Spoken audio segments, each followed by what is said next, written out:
¿Cansado de vivir en este mundo? ¿Cansado de deudas, peleas, inseguridad, enfermedades y maldad?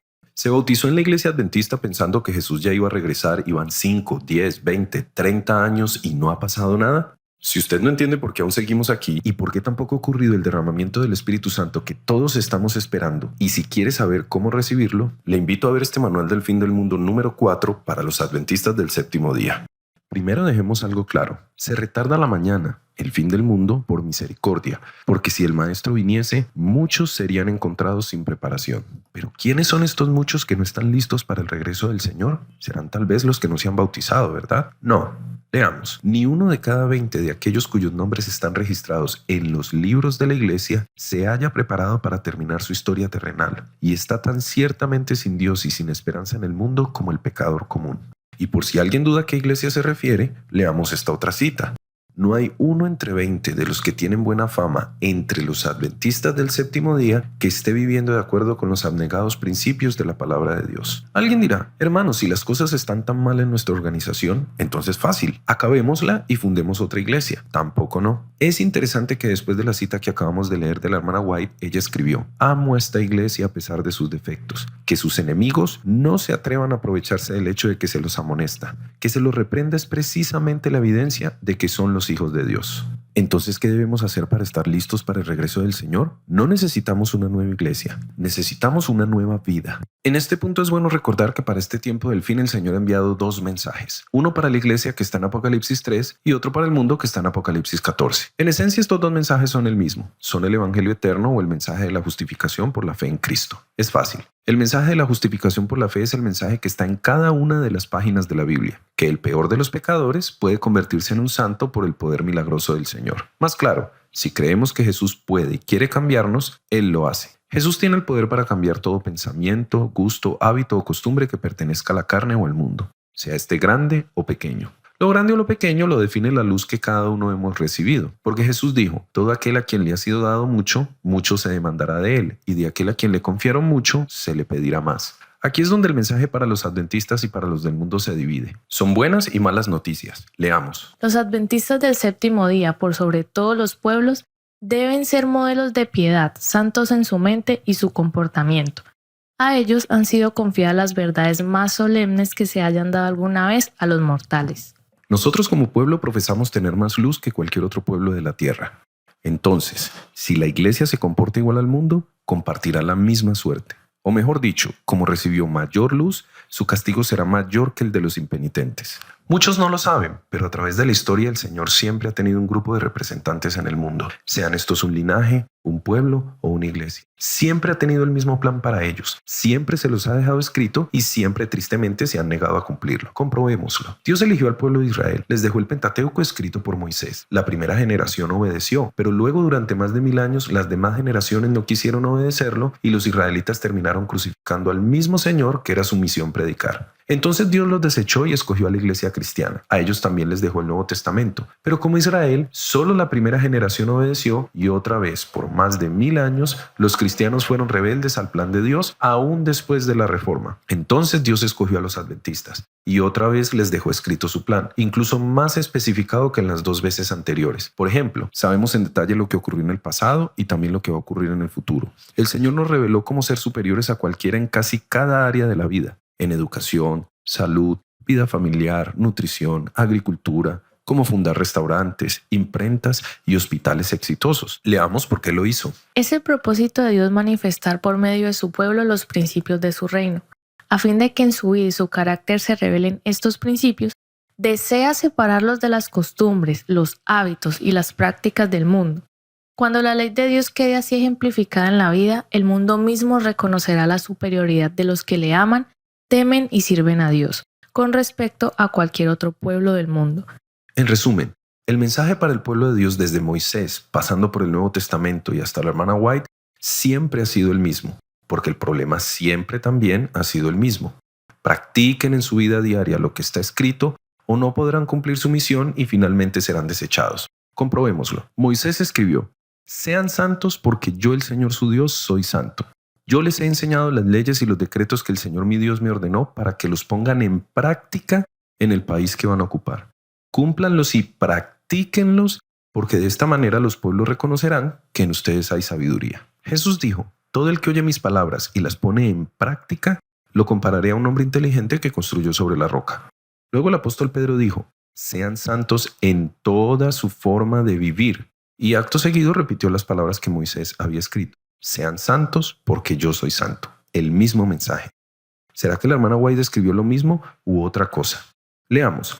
Debemos acercarnos más a Dios, ponernos en más íntima relación con el cielo y llevar a cabo los principios de la ley hasta en las acciones más pequeñas de nuestra vida diaria, a fin de ser espiritualmente sanos. Este mensaje está tantas veces, dicho de tantas formas y por tantos profetas, que sería imposible resumirlo en un video de 10 minutos. Por eso invito a los hermanos a que, si es posible, descarguen la aplicación de los escritos de la hermana White, que también contiene la Biblia, por cierto, y usen el buscador. Así podrán comprobar que este es el mensaje principal que corre por cada una de las páginas de la Biblia y el espíritu de profecía. Por ejemplo, si buscamos la expresión vida diaria, encontraremos 500,000 de citas. No solo eso, sino que este mismo mensaje se encuentra con distintos nombres: piedad práctica, aceite de lámpara, comer la carne de Jesús, fe que obra por amor, santificación, caminos antiguos, obedecer el amor de la verdad, andar en el espíritu. Hay miles de citas sobre el mismo tema. Una y otra vez se nos pide lo mismo, que por la gracia de Jesús obedezcamos. Pero en 158 años, ¿qué hemos hecho? Analicemos estos datos del Centro de Estadísticas de la Asociación General de los años 2016 y 2018 que nos darán la respuesta.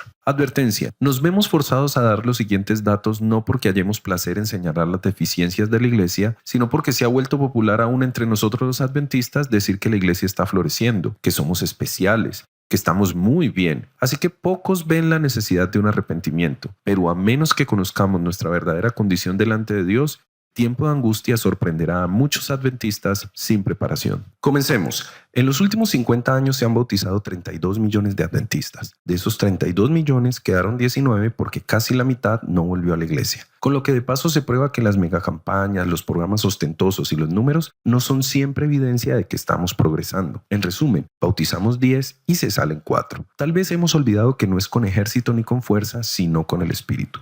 Pero sigamos, de los 19 millones restantes, apenas la mitad hacen el culto familiar en sus casas. Solo 2 de cada 10 adventistas hacen la reforma pro salud que el Señor dijo que era esencial para dar y recibir el mensaje de los 3 ángeles. Esto es así porque a los intemperantes se les hace muy difícil entender y predicar el evangelio. Sorprendentemente, 1,5 millones de adventistas consumen licor y unos 700,000 fuman. Unos 6 millones creen que el alma es inmortal, con lo que se prueba lo que acabamos de decir, que una mente embotada no entiende muy bien las doctrinas. Alguien dirá, hermano, pero yo no quiero saber lo que está mal en la iglesia. Yo lo que quiero saber es por qué no ha llegado la lluvia tardía, cómo recibir el Espíritu Santo, y quiero saber también por qué no ha regresado el Señor. Bueno, ahí está. El Espíritu Santo se da a los que obedecen. Si no obedecemos, y ya vimos que pocos en la iglesia lo están haciendo, no hay Espíritu Santo. Si no hay Espíritu Santo, no hay lluvia tardía. Sin lluvia tardía no hay fuerte pregón, y sin fuerte pregón, o la predicación del evangelio por testimonio, no hay regreso de Jesús. En el capítulo 3 de Jeremías, el Señor, hablando de la desobediencia de su iglesia como si fuera una esposa, dice: te has ido con muchos amantes, es decir, has sido rebelde. Por esta causa las aguas han sido detenidas y faltó la lluvia tardía. Así que no, hermano, a pesar de lo que digan los publicistas y algunos miembros bien intencionados de la iglesia, no estamos bien ni individualmente ni tampoco como pueblo. No tenemos que hacer un pacto de silencio para no hablar del tema como si la iglesia adventista fuera una empresa a la que hay que cuidarle el marketing. De hecho, los grandes reavivamientos han comenzado con un escándalo, como cuando el pueblo entero reconoció su error en los días de Josías. Esto está en el libro de 2 de Crónicas capítulo 34. Allí dice que cuando Josías encontró que el pueblo de Israel se había desviado de lo escrito por Moisés, aunque pudo y aunque tenía motivos políticos, no mandó a sus consejeros a tapar el asunto con un voto de silencio. A pesar de que su misma familia, su abuelo Manasés y su padre Amón habían sido culpables, lo que hizo fue convocar al pueblo y en voz alta confesó su pecado y el de sus dirigidos, como resultado de un reavivamiento del que se levantaron hombres tan fieles como Daniel. No es coincidencia que el profeta Joel, la hermana White y otros profetas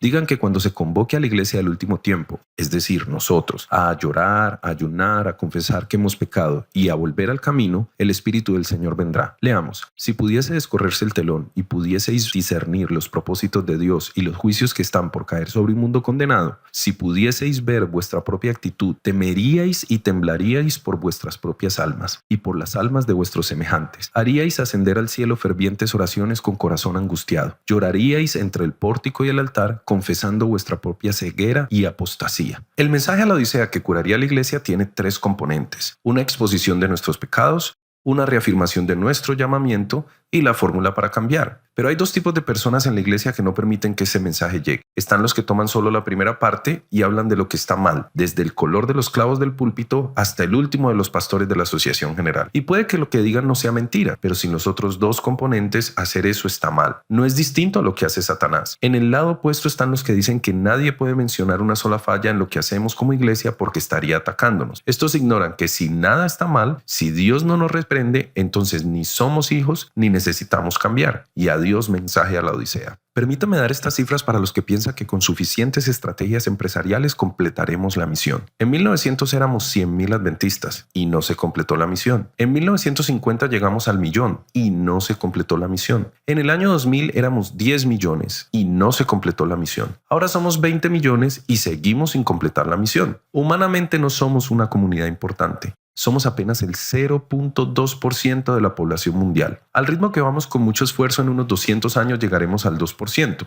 Se necesitaría un milagro para que fuéramos relevantes a nivel mundial y ese milagro se llama el Espíritu Santo, que es experto en trabajar con pocos o con muchos. Así que no, mi hermano, la misión no se completa porque remodelemos la iglesia o le compremos un nuevo video BIM. No necesitamos más edificios o empresas, lo necesitamos a Él. El asunto es grave, porque no solo no hemos hecho lo que nos mandaron, sino que hicimos lo que no debimos. Como iglesia hemos cometido pecados terribles, tan terribles como Manasés, que sacrificaba niños. Nuestras instituciones no han sido ni son los focos de vida y luz que debían ser. Hay decenas de historias tristes donde como pueblo hicimos quedar en vergüenza al Señor. También individualmente queremos comer de la mesa del Señor y de los demonios. Somos amantes de las películas, de la televisión, de la música, de las diversiones y los juegos y las modas del mundo. O en palabras de la hermana White, estamos repitiendo la historia de Israel. Durante 40 años, la incredulidad, la murmuración y la rebelión impidieron la entrada del antiguo Israel en la tierra de Canaán. Los mismos pecados han demorado la entrada del moderno Israel en la Canaán celestial. La incredulidad, la mundanalidad, la falta de consagración y las contiendas entre el profeso pueblo de Dios nos han mantenido en este mundo de pecado y tristeza tantos años. ¿Qué hacer? Hermano, lo primero, no crea que va a llegar un día en que por un arrebato de poder el Señor va a cambiar a los que no han querido cambiar y va a animar a los que no han querido animarse. Hoy Dios nos daría el Espíritu Santo si se lo pidiéramos. Hoy Dios nos dará las primeras gotas de la lluvia tardía. ¿Cómo? Llorando y orando al Padre que ve en lo secreto, confesándole nuestros hábitos pecaminosos y pidiéndole que nos ayude a dejarlos, haciendo el esfuerzo por leer su palabra, sus testimonios, intentando salir a predicar. Ningún ángel nos va a parar a la fuerza del sillón. El Señor ya hizo su parte y es que hoy en la mayoría de los países es legal salir a cualquier hora del día a predicar. Esa libertad no la tuvieron los cristianos de ninguna otra época de la historia. A los valdenses, por ejemplo, les tocaba sacrificar la vida. A nosotros, la pereza. Allí está la gente lista para recibir una literatura, en un semáforo, un parque, un medio de transporte. Cuando entendamos eso, vendrá el fuerte pregón y usted y yo podemos ser parte de él. Leamos, vendrán siervos de Dios con semblantes iluminados y resplandecientes de santa consagración. Notemos una vez más que la clave es la consagración. Y se apresurarán de lugar en lugar para proclamar el mensaje celestial. Miles de voces predicarán el mensaje por toda la tierra. Ya casi no queda tiempo. Las señales en el mundo indican que está cerca el tiempo de la prueba. En ese tiempo, una buena cantidad de adventistas, por no decir la mayoría, apostatarán. De ellos la hermana White escribió, conforme vaya acercándose la tempestad, muchos que profesaron creer en el mensaje del tercer ángel, pero que no fueron santificados. Note bien por qué. Por la obediencia a la verdad, abandonarán su fe e irán a engrosar las filas de la oposición. Este es el tiempo de la preparación. Este es el momento de despertar. Todavía la gracia está de nuestro lado. Dios no puede ser engañado. Todo lo que el hombre siembre hoy en su vida diaria, eso mismo también cosechará. ¿En cuál grupo vamos a estar?